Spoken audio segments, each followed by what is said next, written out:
الله أكبر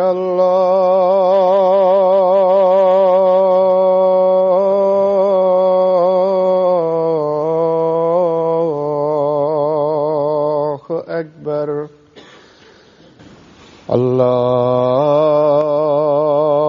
الله أكبر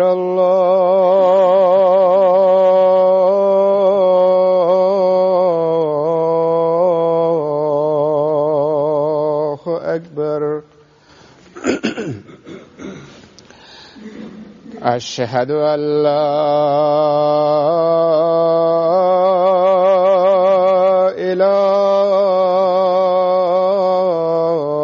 إله إلا الله أشهد أن لا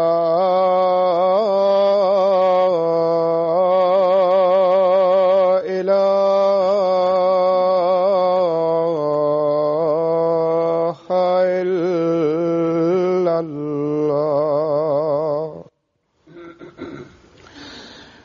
أشهد أن محمدا رسول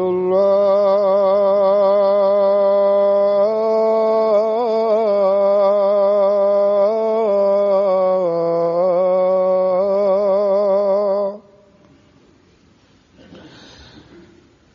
أشهد أن محمدا رسول الله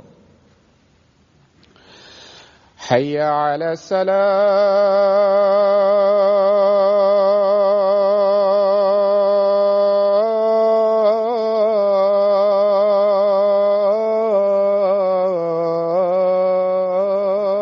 الصلاة حي على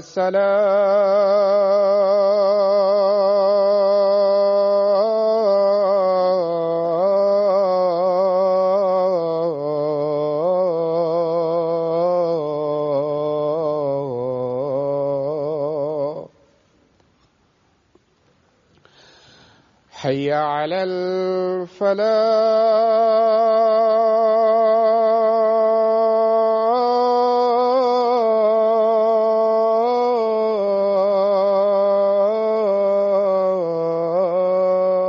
الفلاح حي على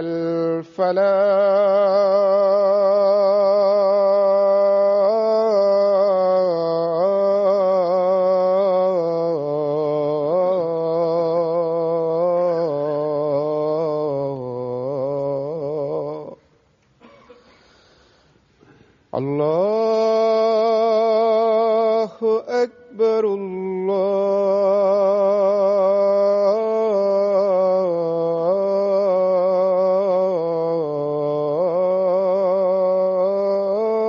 الله أكبر لا إله إلا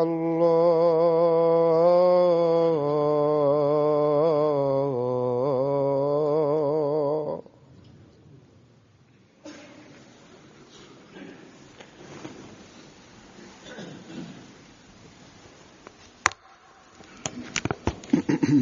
السلام عليكم ورحمة الله.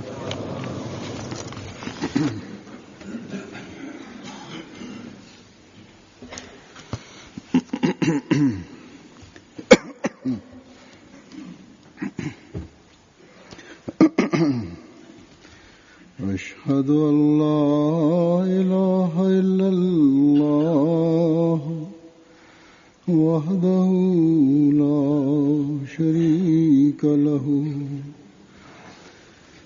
وأشهد أن محمدا عبده ورسوله أما بعد فأعوذ بالله من الشيطان الرجيم بسم الله الرحمن الرحيم الحمد لله رب العالمين الرحمن الرحيم مالك يوم الدين إياك نعبد وإياك نستعين اهدنا الصراط المستقيم صراط الذين أنعمت عليهم غير المغضوب عليهم ولا Huzur kaže da u mojoj zadnjoj hudbi vezano za reformu postupaka i terbijet ja sam spominjao misionare i oni koji su predali svoj život i umra i oni koji imaju posao u džematu, na koji način oni treba da odigraju svoju ulogu i kako da se ponašaju da bi zaustavili stvari koje se miješaju i šta treba misionari i oni koji rade u džematu treba da poduzmu. I oni treba da kažu drugim i pokažu drugim članovima džemata. Ovdje želim da objasnim da oni akademici i oni koji drže predavanja koji su živjeli u doba Hazret Muslima Mauda i koji su bili ashabi obećanog Mesaja alejhi selama i također oni koji su imali predavanja od ovih ljudi.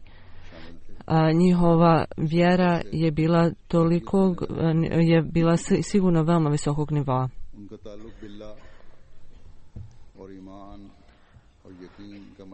I oni nisu manjkali u ovim stvarima, a ako je bilo neke manjkavosti, onda je to bilo u onim stvarima u kojima ih je vodio Muslim Maud i da im se trebaju prioriteti mijenjati.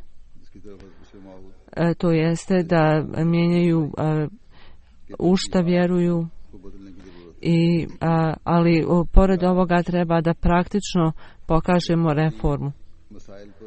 I ovo treba da postignemo uz pomoć znakova koje je dobio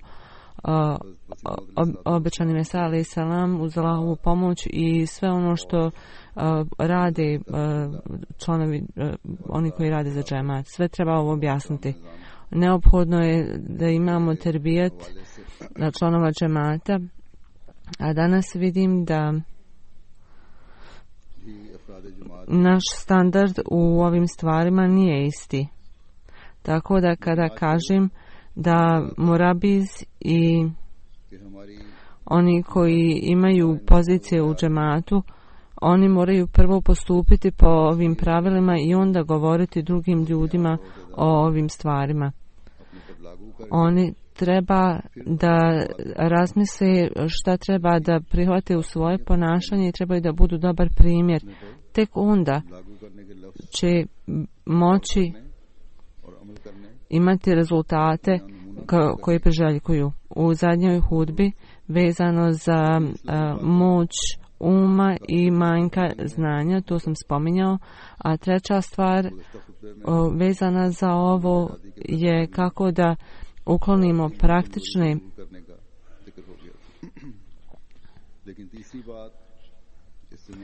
stvari i da ih preokrenemo u djela. To ću danas spominjati.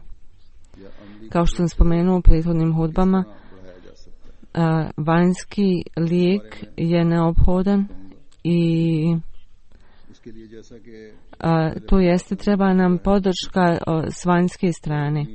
Praktična reforma je u dva načina, to je u stvari potrebne su nam dvije podrške, da nas neko nadgleda i da nas natjera na nešto. Nadgledanje treba da bude konstantno i niko ne treba da izađe iz ovog. I u kućama vidimo da roditelji nadgledaju ovako nešto, u školama učitelji.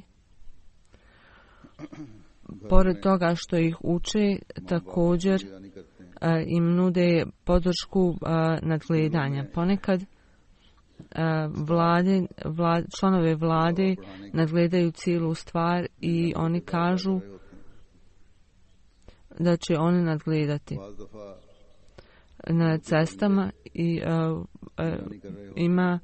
postoje kamere za saobraćaj, to je također dio tog nadgledanja. I djeca koja su žrtve agresije svojih roditelja, njima je također, oni dobiju naredbu od vlade da ih vlada nadgleda. Ako su djeca previše uzrujana, ima department za socijalnu zaštitu i kaže uzet ćemo vam djecu. U ovim razvijenim državama ovo je prilično ustaljeno, ali mislim da je ovo previše i ponekad neprikladan način,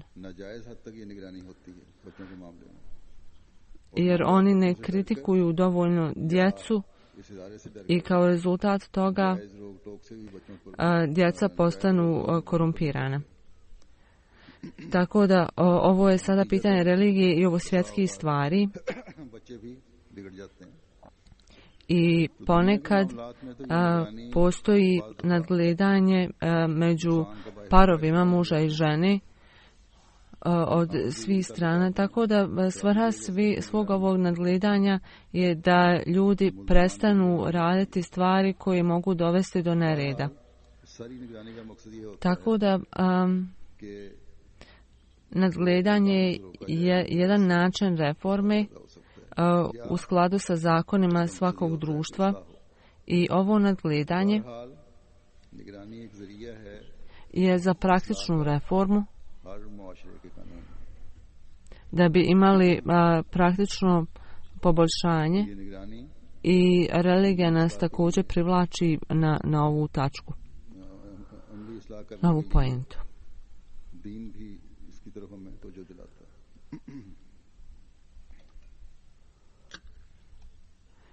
I od velikog broja loših stvari čovjek je zaštićen od tih. Društvo nadgleda ih i roditelji odigravaju istu ulogu u svojim krugovima. Ovo je također uloga misionara, da nadgledaju svoje krugove,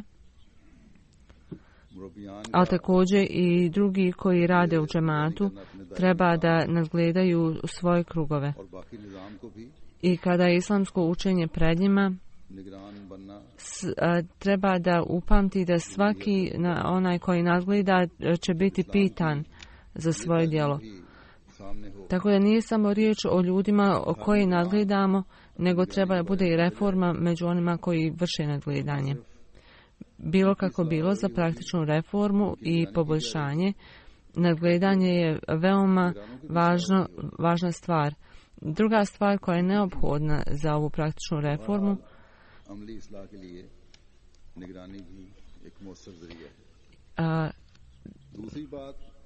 na jednu stranu kažemo nema prisile u religiji, s druge strane postoji lijek koji nam je predočen da prisiljavamo djecu. Znači nema prisiljavanja po pitanju koju religiju čovjek treba da prihvati. Islam je vrlo jasno ovo spomenuo, rekao, i ali u ovom kontekstu, kada prihvatite religiju, onda ne pridržavati se pravila te religije, onda treba uzeti neke mjere, jer onda ljudi krše zakone jedne zajednice. Tako da neko primoravanje je neophodno. I na to se odnosi ovo primoravanje. Ako želite da budete dio administracije, onda morate djelovati u skladu sa učenjima, inače mora biti nekih kazni i mora biti nekog sankcionisanja. Ovo postoji da bi se praktične slabosti uklonile. U džematu, kada postoji neka kazna, postoji samo radi reforme. Da osramotiti nekoga ili staviti nekoga na teškoće, to nije svrha. U vladi postoje razne kazne. Nekad su ljudi su zatvoreni, nekad su istučeni u društvu, tako da bi u društvu bio mir. I tako da oni ne mogu počiniti ovo zlo drugim ljudima. I neki ljudi koji su kažnjeni za neka djela koja su učinili, i kroz ovu kaznu oni se reformišu.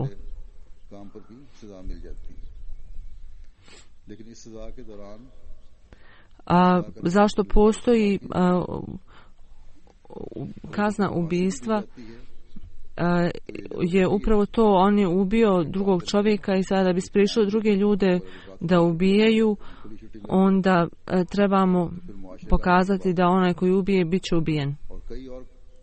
Tako da su drugi ljudi reformisani i onda su zaustavljeni da čine ovakva djela.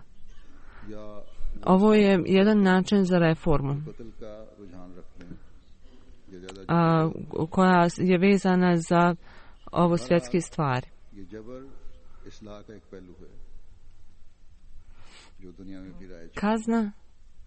Ove kazne nisu vezane za vjeru, nego ljudi koji se vežu za neku religiju, onda postoji primoranje da se pridržavaju nekih pravila. I postoje razne vrste kazni ili da imaju neke sankcije.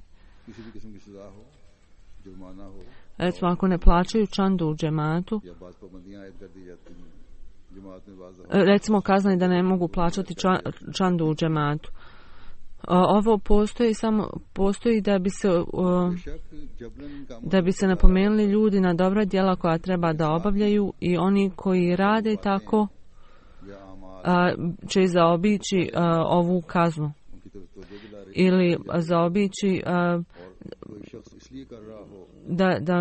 da halifa ili Allah budu nezadovoljni sa mnom i da napustimo loša djela, i on tako postaje jedan od ljudi kojima je drago da čine dobra djela. Tako da praktikovanje dobrih djela, da bi imali to, tako da moramo usvojiti neke stvari.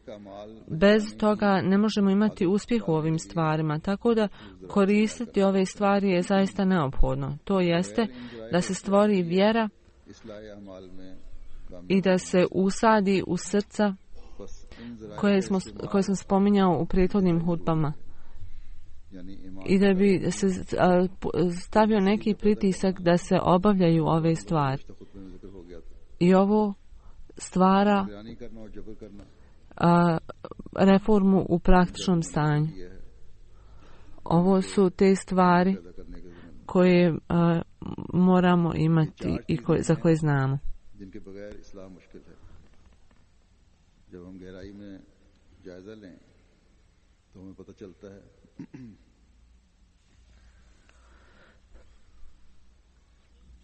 U svijetu ima grupa ljudi koji nemaju moć religije u sebi, nemaju takav standard koji je za reformu potreban da bi osoba mogla doći do te reforme, mora imati tu.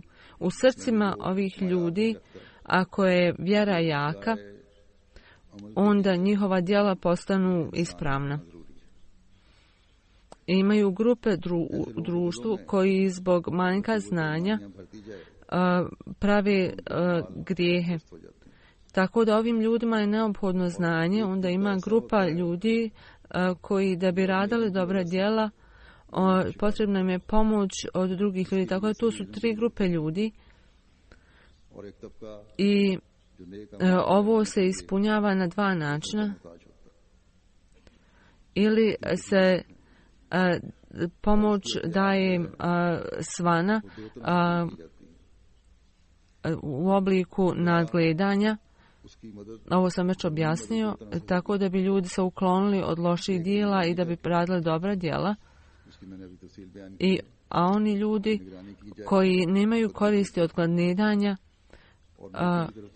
znači ako nemaju, i onda ljudi koji bez kasne ne mogu da se reformišu. Tako da ovo je neophodno da se poduzmu svi ovi koraci za reformu unutar džemata.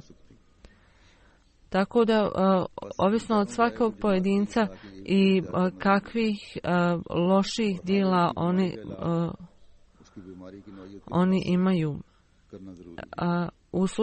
U slučaju kada vjera nije dovoljno jaka, onda je ovo neophodno za reformu, ova pomoć. Kao što sam spomenuo u prethodnoj hudbi, prvi način je kroz terbijat. Neophodno je stvoriti jaku vjeru i znakovi s kojima je došao obećani Mesaja alejhi selam i Allah je dao reformu među sljedbenicima obećanog Mesaje i koji su koristi kad se primaknemo Allahu dželešanu. Kao što sam spomenuo u svojoj prethodnoj hudbi, u ovo doba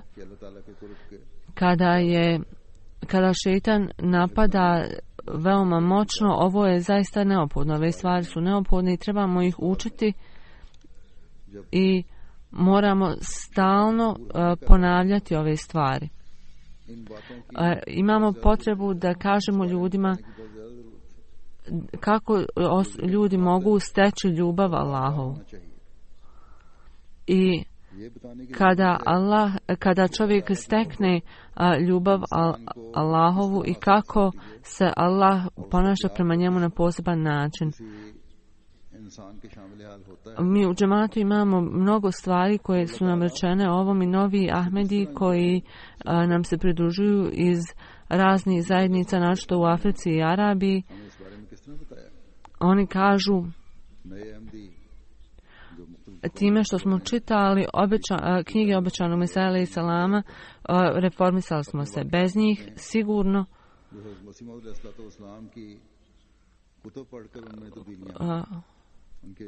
njihova vjera je ojačala i oni su vidjeli puteve vjere.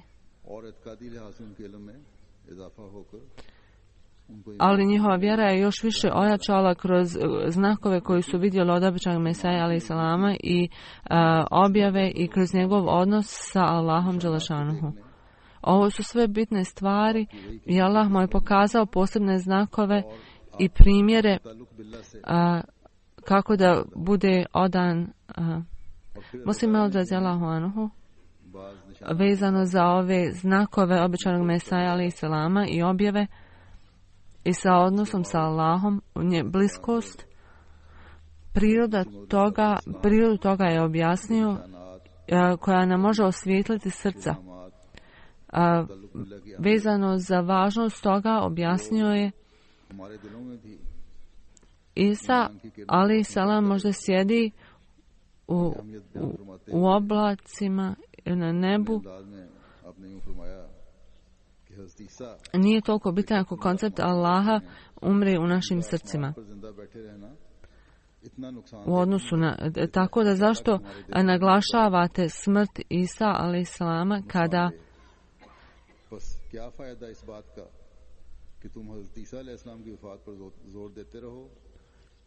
ne pokušavate da to oživi, da vjera u Allaha oživi u srcima Allaha?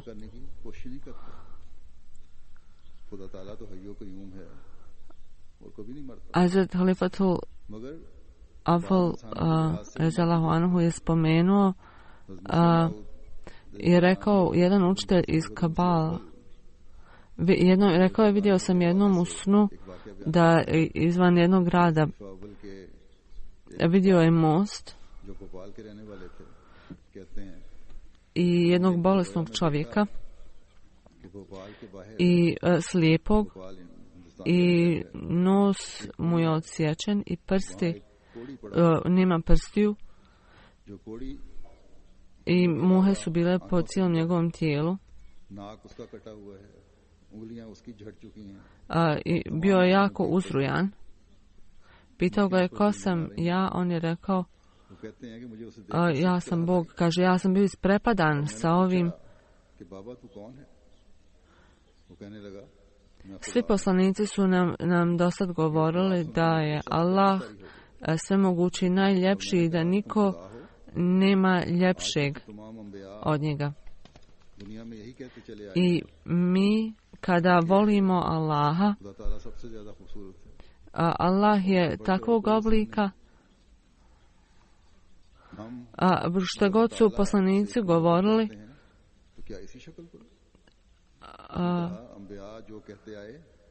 što god su oni govorili, ja jesam takav Allah, ja sam, ali to sam bio takav, ja sam sada ovog oblika zato što ljudi više ne obraćaju pažnju. Tako da kada ljudi zaborave pravi koncept Allaha, to u stvari u njima umire vjera. Tako da nemojte ovo shvatati na taj način. I Allah preuzima takav oblik kako mi vjerujemo. Taj oblik, to su njihovi ljudi koji su napustili Allaha. Kao što u ogledalu vidite svoje lice, tako isto oni, tako su i oni vidjeli odraz Allaha u skladu sa njihovim vjerovanjima. Tako da ovaj učenjak je postao bolesnik. Da nas Allah sačuva, da nas ne napusti. Allah svemogući ponekad kazni ovakve ljude na ovom svijetu. Allah ne ide nikud, on dadne kaznu na ovom svijetu takvim ljudima. Ali na nekoliko mjesta Allah spominje kraj ovakvih ljudi i kaže da će oni ići u džehennem. Tako da iz ovog primjera vidimo da ako ljudi napuste Allaha svemogućeg ili ga smatraju bez moći, da im se ništa neće desiti. To nije ispravno. Allah svemogući koji može kazniti i ima ljutnju. I niko ne može podnijeti njegovu ljutnju. Tako da ovo nije obična stvar. Da zaboravite Boga i smatrate to kraj stvari. Hazrat Muslim Maud Rezalahu Anhu kaže da je veoma čudno da naši učenjaci pokušavaju pretvoriti Isa alejhi selama da je mrtav, a ne pravi da Allah oživi i ne rade one stvari da Allah oživi u srcima ljudi. Tako je trebamo se truditi da oživimo Allaha I trebamo se skoncentrisati na to da imamo odnos sa Allahom svemogućim. Tako da svi ljudi koji se trude da kažu da je Isa alejhi selam živ, treba da se skoncentrišu na oživljavanje Allaha i bez sumnje sve nesuglasice vezane za razumijevanje vjere nisu toliko važne i ovo oživljavanje Allaha, vjeru u Allaha treba da bude tu, jer mi moramo imati vezu sa Allahom i zbog ovoga treba da prihvatimo stvari koje nam je običan Mesaja alejhi selam pokazao u ovo doba. I sve ono što nas uklanja od toga treba da mi uklonimo to i treba da se analiziramo i pitamo koliko djelujemo, postupamo po tim zakonima. U ovo doba uz Allahovu milost imamo medrese i uz Allahovu milost mladi misionari postaju misionari i veliki broj ljudi, recimo u Pakistanu, studenata koji idu u medresu i koji su vakfenao. I ponekad se desi zbog broja, toliko velikog broja ljudi, spuste se standardi i manje se ljudi trude da postignu viši duhovni status. I zbog manjka znanja ili nepravilnog znanja. I ono što treba da bude uloga misionara i murabija, kada ovi studenti urade nešto loše, oni su uklonjeni iz džamije. Tako da u ovo doba, kada dolazi progres Ahmedijata, da bi se pripremili za to i to dolazi veoma brzo, da bi se pripremili za to, treba da ovi ljudi koji se pripremaju da budu misionari, moraju se pripremiti za ovo. Ovo nije mala stvar i neki mali posao. Ovo je velika odgovornost i moraju se pobrinuti o svom odnosu sa Allahom svemogućim i oni to moraju postići. I moraju se truditi više nego prije. Običani Mesaja alejhi selam je pokazao znakove istinite učenja Islama i treba da upamtimo ovo i samo ne treba samo da nauče argumente i da se ograniče na tom. Iz Kadijana mi je pisao jedan učenjak o otvorenim sastancima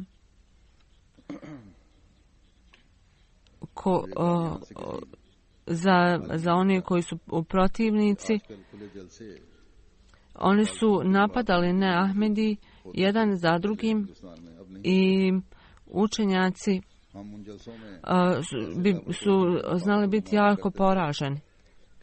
U redu je da odgovorimo ovim protivnicima i da se argumentima borimo, ali ovo je čak važnije od toga da učenjaci, misionari, da razumiju zašto je došao obećani Mesaja alejhi selam, da njihovo duhovno stanje i status, oni moraju napraviti takav progres da svaki od njih treba da postane znak i treba da se trude tako da postanu znak od Allaha. I kada vide taj veličanstveni znak, ljudi će sami ući u džemat i pristaće u zajednicu. Ovdje želim također reći, ovaj standard se nije postigao zadovoljavajuće. U Pakistanu i Indiji nekoliko misionara je uklonjeno I ova osoba koja je pisala ovo pismo treba da analizira sebe šta su naše odgovornosti. Svi ovi učenjaci, oni treba da se pitaju koliko smo truda uložili da stvorimo ovakvu vjeru u našim srcima. A samo tim argumentima da pokažemo ljudima i ne Ahmedi, mi ne treba da se ograničimo oko ovog i da budemo zadovoljni s ovim, nego sve znakove postojanja Allaha treba da pokažemo u sebi i da budemo takvi znakovi ljudima ovog svijeta. I sve znakove koje nam je poslao Allah trebamo pokazati ljudima.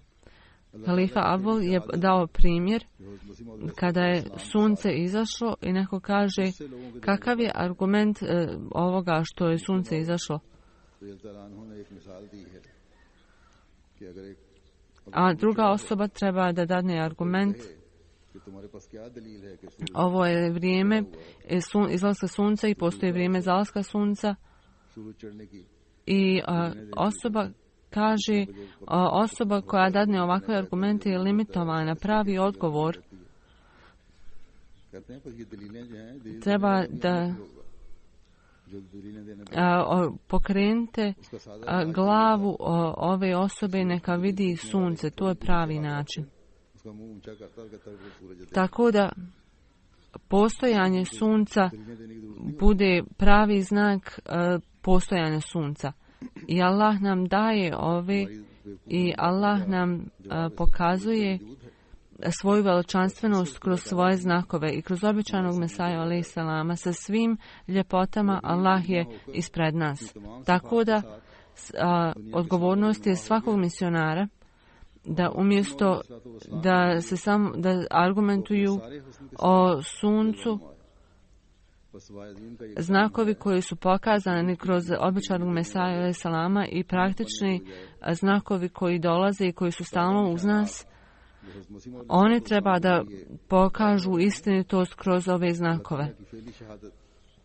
Ali činjenice su tu da stanje treba da pomjerimo u skladu sa željama Allaha i da se trudimo i da pred muškarcima, ženama i djecom treba da stalno budemo dobar primjer i trebamo im reći da kroz Mesih Maud alejhi selama kako je Allah pokazao svoju veličanstvenost. I oni trebamo im reći na koje načine mogu postići bliskost sa Allahom i kako ljubav Allahova se može postići. I onda možete reći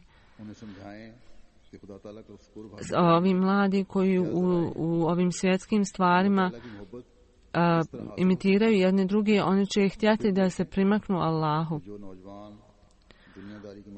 Tako da ne treba imati samo nekoliko misionara koji će biti primjer protiv neprijatelja, nego da trebaju primjer svim mladim ljudima i privuku ih ovoj poruci. Tako da trebamo se brinuti o ovom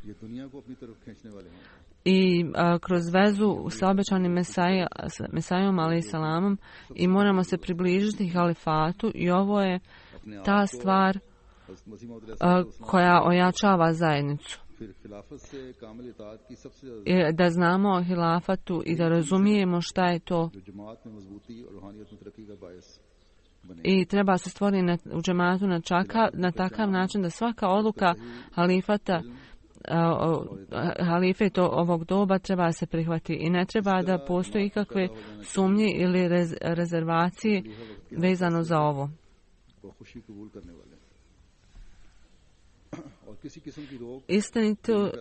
Iskreno razumijevanje i saznanje halifata je također nešto što misionari treba da poznaju i ovo je njihova odgovornost i također oni koji rade za džemat treba da znaju o ovom. Ima primjera koji su došli na vidjelo da neko je rekao halifa je ovo pogrešno odlučio, treba ovako i ovako uraditi, tako da su kritikovali odluku Hiza i pitali zašto je ova osoba stavljena na ovu poziciju, बस खुदा के फैसलों को इतराज रखते रहते हैं i kažu halifa zna o mnogim ljudima i kaže कि फलां फलां के बारे में तो बड़ा मालूमात है ljudi koji ovako razmišljaju sigurno ih je vrlo malo, ali बारे में उसने आंखें बंद की हुई हैं ako misionari i oni koji rade za džemat ovako govore, to se ne može tolerisati. लेकिन माहौल I sve dodatne organizacije treba da shvate svoju odgovornost tako da ove sumnje koje su u srcima nekih ljudi će biti uklonjene. Naročito kada je riječ o misionarima बाल दिलों में जो शकूक पैदा होते हैं i treba shvate koji je blagoslov समझाया जाए njihov život कि बताएं i kada ove stvari kažemo ljudima i kad ljudi saznaju za ovom, onda kad ljudi se podstaknu na ove tačke, neće pasti i tako. बातें हर एक के इल्म में आ जाएं Vjerovatno je samo mali broj ovakvih, ali oni sebe smatraju da su sveznajući i pričaju na sve strane. Halifa nije kao Bog, on također može napraviti grešku kao svi ljudi, da और इधर उधर बैठकर बातें करता रहता है ये खलीफा खुदा तो नहीं होता i prethodni halifa je dao veoma dobar odgovor na ovo. Ako je hilafat istinit, खलीफा मसीह सानी ने इसका बड़ा अच्छा जवाब i ovaj odgovor koji je dao je za sva vremena, ljudi ako zaista vjeruju u Boga, खिलाफत बरहक है ovo je blagoslov koji nam je Allah poslao. On kaže, दिया हर वक्त और a Allah kaže halifa, खिलाफत पर ईमान है stvari o kojima odlučuju दिया गया sigurno će se smiriti u svijetu. खुदा ताला फरमाता है कि खुलफा जिन उमूर का फैसला किया Ta vjera हम इन उमूर को i principi करके रहते हैं वो फरमाता koje halife žele da zasnuju u svijetu, यानी वो दीन da ćemo mi to osnovati u cijelom svijetu, osnovati. जो खुलफा दुनिया में कायम करना चाहते हैं I ljudi svi treba to da stavi u svoja srca कि हम उसे दुनिया में कायम करके रहेंगे बस i misionari treba da ovo imaju u svojim srcama i imaju su odgovornost i treba da budu odani ovom da je blagoslova obećanog Mesaja alaih salama करने की कोशिश करें i treba da ljudima kažu समझें i o znakovima Allahovim treba da stalno ponavljaju i ljudima stalno treba govoriti kako da se primaknu Allahu svemogućim i da budu odani halifi बार तज़किरा करना है i administraciji. कहना है कि खुदा ताला के A svaki Ahmedi ima ovu odgovornost. और खलीफा I kada im ovo bude jasno, onda sumnje वफादारी će biti uklonjene हर एक पर ये मामियत वाज़ेह होनी चाहिए बस जब ये होगा तो i ljudi koji uklone svoje sumnje na ovaj način, इस तरीक से onda će broj ljudi koji imaju saznanje raste i neće moći biti pobijeno. कि हर फितना अपनी मौत आप मर जाएगा I vidjet ćemo da se odgovornosti obavljaju u svim džematima i ovo je pravi razlog za dolazak obećanog Mesaje i और यही smrt Hazreti Isa i ostala učenja. Treba znati detalje ovih učenja खत्म नबूवत i treba da znamo odgovoriti neprijateljima džemata, ali naša djela i naše razumijevanje है मुखालफीन के जवाब देने के लिए trebamo učiniti više napora da to pokažemo drugim ljudima. भी अपनी जमात Kao što mi pazimo na čak i više nego što mi gledamo vanjski svijet, mi moramo gledati na svoje ponašanje. हमने Naša duhovna čistoća i praktična reforma, उतनी बल्कि उससे बढ़कर inša Allah, नमाज पर भी हमें तवज्जो देनी चाहिए हमारी रूहानी पाकीज़गी हमारी असली अमली इस्लाह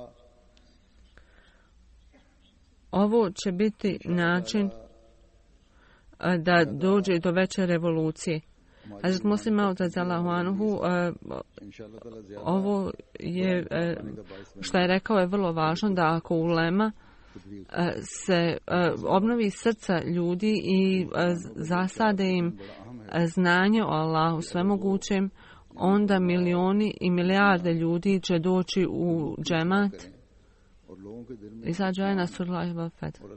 Allah kaže,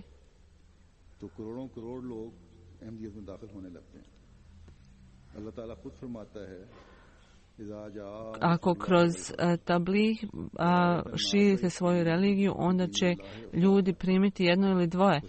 Ali ako tražite oprost od Allaha i uzdižete Allaha i uklonite grijehe od članova džemata, onda će ljudi pristići u džemat u velikim brojevima i bit će uz vas u toj zajednici.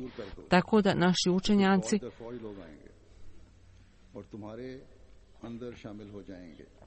oni koji mi pišu, oni koji su znali poraziti neprijatelja svojim argumentima, korist neće doći kroz to kao kroz praktičnu reformu ljudi. I oni treba da se trude da pomognu instituciji halifata i halife ovog doba. Tako da ne možemo se vezati samo za ove diskusije, nego također treba da vodimo ove zajednice u progres i inšallah sigurno ćemo to postići, i to znači da prihvatimo neke druge načine, i to je, kao što sam već spominjao, ta praktična reforma. Tako da treba da unaprijedimo svoje postupke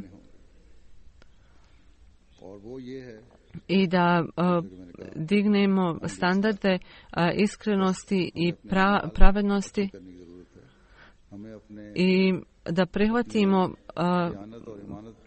prihode kakve nas sljeduju, a ne da varamo druge da bi imali neku korist. I ne bi trebali da se borimo samo za neku svoju korist. Ono što nam je dato na povjerenje treba da ispunimo na najbolji način uz mnogo truda i istinitosti. I na taj način onda će svijet i religija biti otvoren nama, jer ovo je od Allaha. Kada dobrota uđe među ljude, ali ako neki članovi se ne ponašaju po istinitosti,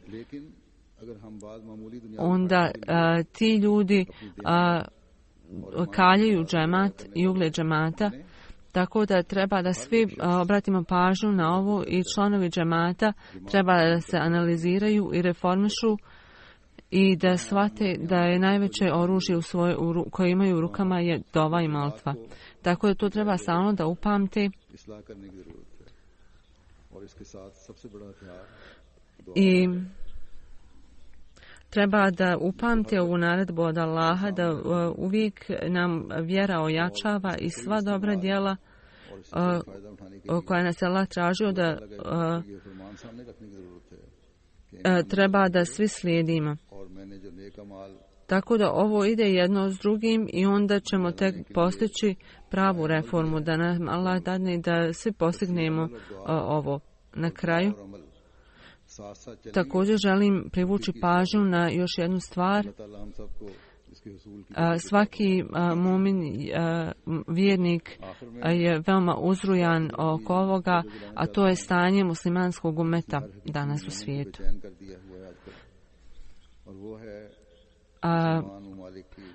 Ovaj muslimanski umet ima veliku potrebu za ovog reformatora ovog doba. Stanje u Siriji je sve gore, vlada je veoma nepravedna, ali također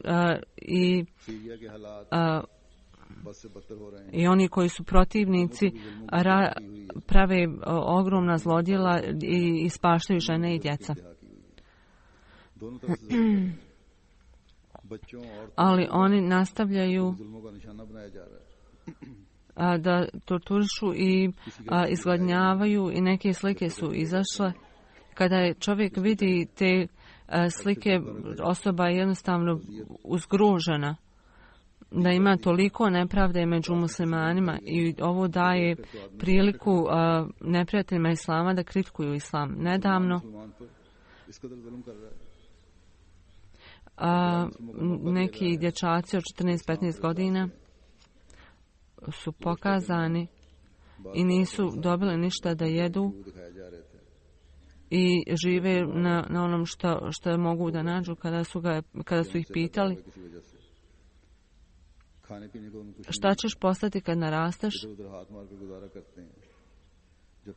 a on se smijao i rekao postaću kriminalac, biću lopov i terorista,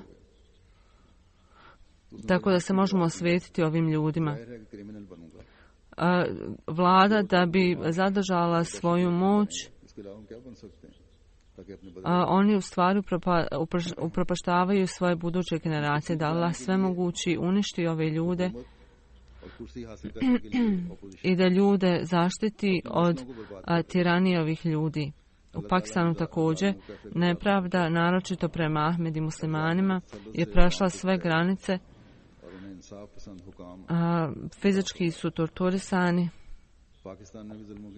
Obični ljudi također su ubačeni u ovaj mlin tortura i situacija se pogoršava iz dana u dan. Ove terorističke grupe, one su također stvorila ih je vlada. I zato je veoma teško nadvladati ih. I onda samo uz dovu i molitvu možemo se riješiti ovih tiranata. Tako da ima velika potreba da Allah ukloni ove ljude iz Pakistana. Slično u drugim državama. Skoro svugdje ovdje i ondje stanje je veoma loše, da im dadne Allah mudrost, da ovi napori da unište, da se ponizi islam, da Allah to obnovi i uništi ovi pokušaje. Oni koji su neprijatelji i koji čine loša djela, da Allah dadne da oni budu primjer drugim ljudima i da se ljudi okrenu od takvih zlodjela.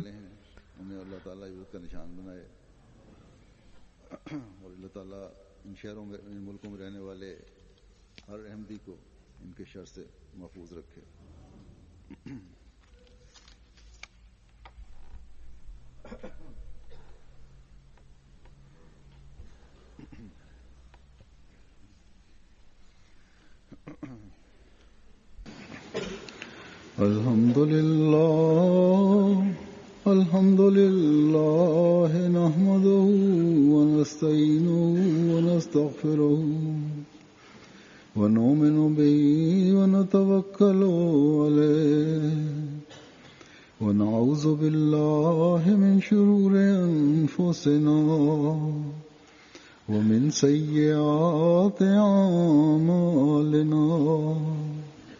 من يهده الله فلا مضل له ومن يضلله فلا هادي له ونشهد أن لا إله إلا الله ونشهد أن محمدا عبده ورسوله. عباد الله رحمكم الله إن الله يأمر بالعدل والإحسان وإيتاء ذي القربى وينهى عن الفحشاء والمنكر والبغي يعظكم لعلكم تذكرون. اذكروا الله يذكركم وادعوه يستجب لكم